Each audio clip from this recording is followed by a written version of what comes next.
Hello বন্ধুরা, তোমরা সবাই কেমন আছো? আশা করি ভালো আছো, সুস্থ আছো। তো আমিও ভালো আছি। মৌসুমি অফিসিয়াল চ্যানেলে তোমাদের সবাইকে স্বাগত জানিয়ে আজকে চলে এলাম দুপুরের মেনু শেয়ার করতে। তো চলো আজকে আমি কি করেছি সেটাই তোমাদের সাথে শেয়ার করব। তো চলো প্রথমে দেখাই, এই যে আম দিয়ে টক ডাল। তো বন্ধুরা, তোমাদের মধ্যে কারা কারা আম ডাল খেতে ভালোবাসো আমাকে অবশ্যই জানিও, কেননা এটা গরমের উপযুক্ত খাবার। আম ডাল হলে তো আর কিছুই লাগে না, তাই না বলো বন্ধুরা? আর এখানটা করেছি এই যে বেগুন ভাজা, ডালের সাথে বেগুন ভাজা। আর এই যে আলু ভাতে দিয়েছিলাম, আলুটা ভাত থেকে বের করে নিয়েছি। আর এখানে আমি ভাত বেড়ে নিয়েছি। আর এখন আলুটাকে মাখবো। লঙ্কা দেবো, পেঁয়াজ দেবো না, পেঁয়াজ আমার ভালো লাগে না, তো ওই জন্যেই দেখো। আর দুটো লঙ্কা এই যে আমি খাবো, লঙ্কা খেতে আমার গরম ভাতের সাথে ভালো লাগে। আর এই যে তেল দেবো, দিয়ে একটু ভালো করে ধরে নিই লঙ্কাগুলো।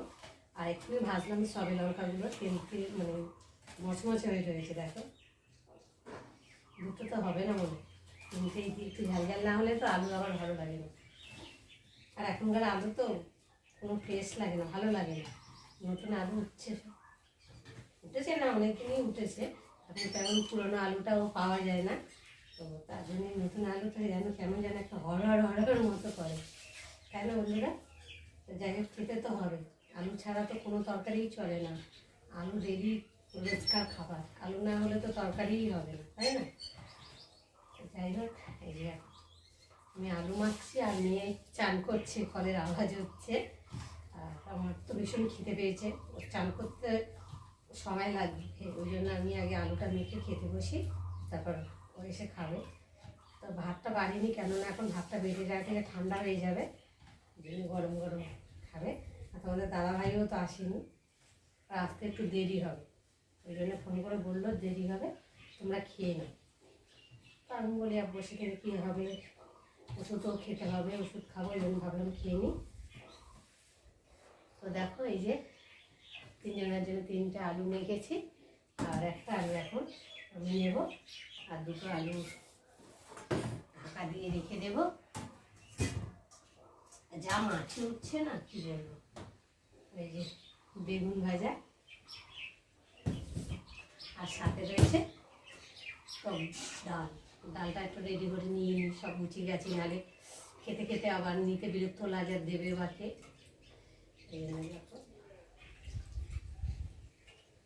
ডাল নিয়ে নিলাম, আর এখন খেতে বসবো। শুকনো লঙ্কা দিয়ে আর বেগুন ভাজা আর গরম ভাত, পাতাই নেই, তাই না বলো বন্ধুরা? তোমরা কে কে খাবে চলে আসো। বেগুন দিয়ে মাখছি এখন, যারা যারা খাবে চলে আসতে পারো।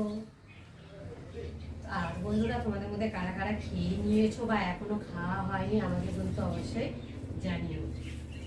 এখন বাজে 2টো, তো অনেকে খাওয়া হয়েছে বা অনেকে খাওয়া এখনো হয়নি, 2টো বাজে। সবার খাওয়া তো সব মানুষের এক টাইমে হয় না, আগে পিছু তো হয়। দেখো, এখন বেগুন ভাজাটাকে লঙ্কা দিয়ে মিশিয়ে নিয়েছি, দেখি খেয়ে দেখি কেমন লাগছে।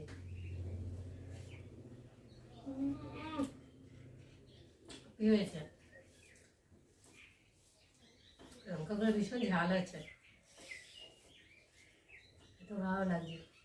কিন্তু একটা সমস্যা, শুকনো লঙ্কা খেলে পেটের ব্যথা করে, গ্যাস হয়, কিন্তু কী করবো, ইচ্ছে করে খেতে।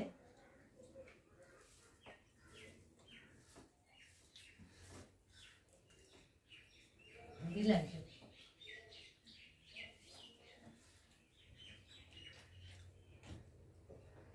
খুব ঝাল।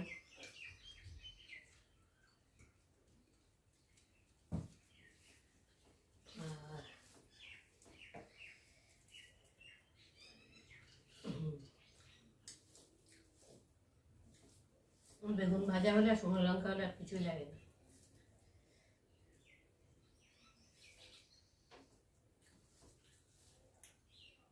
আর আমি খেতে বসি বেশি নিচে মেঝের মধ্যে, উপরে তো আমার খেতে অতটা ভালো লাগে না। আমার খেতে খেয়ে মনে হয় আমি তৃপ্তি হয় না, নিচে খেয়ে বসে মনে তৃপ্তি হয়।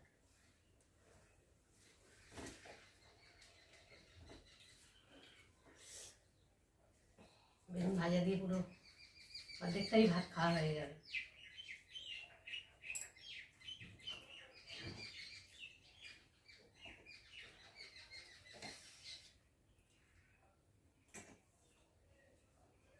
চলো এবার ডাল দিয়ে খাবো। আমি ডাল তো গাঢ় গাঢ় করলে ভালো লাগে, পাতলা পাতলা করলে ভালো লাগে।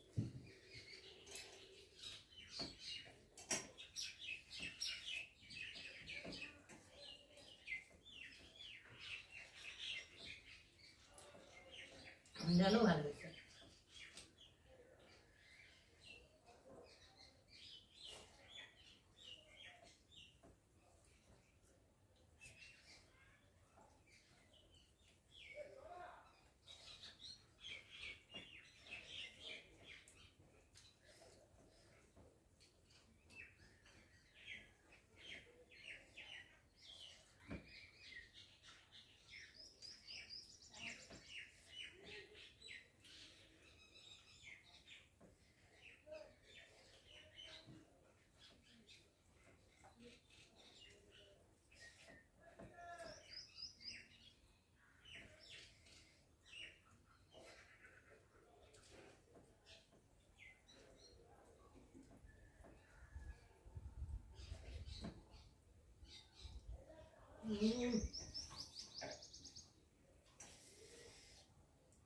তোমাদের সাথে কথা বলতে বলতে আমার খাবারটা প্রায় হয়ে এসেছে, আর অল্প রয়েছে।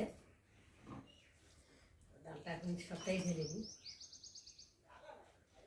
তো বন্ধুরা, তোমাদের মধ্যে কারা কারা ডালে কী কী ফোড়ন দাও? আমি তো পাঁচ ফোড়ন দিই, আবার অনেক সময় সর্ষে ফোড়নও দিই ডালে। যার যেটা পছন্দ সে সেটাই করে। আমি যেটা করি আমি সেটাই তোমাদের সাথে শেয়ার করি। তো চলো বন্ধুরা, খেয়ে নিই, আবার তোমাদের সঙ্গে দেখা হবে। ততক্ষণ তোমরা দেখতে থাকো আর আমার সাথে থাকো। তো চলো, টাটা।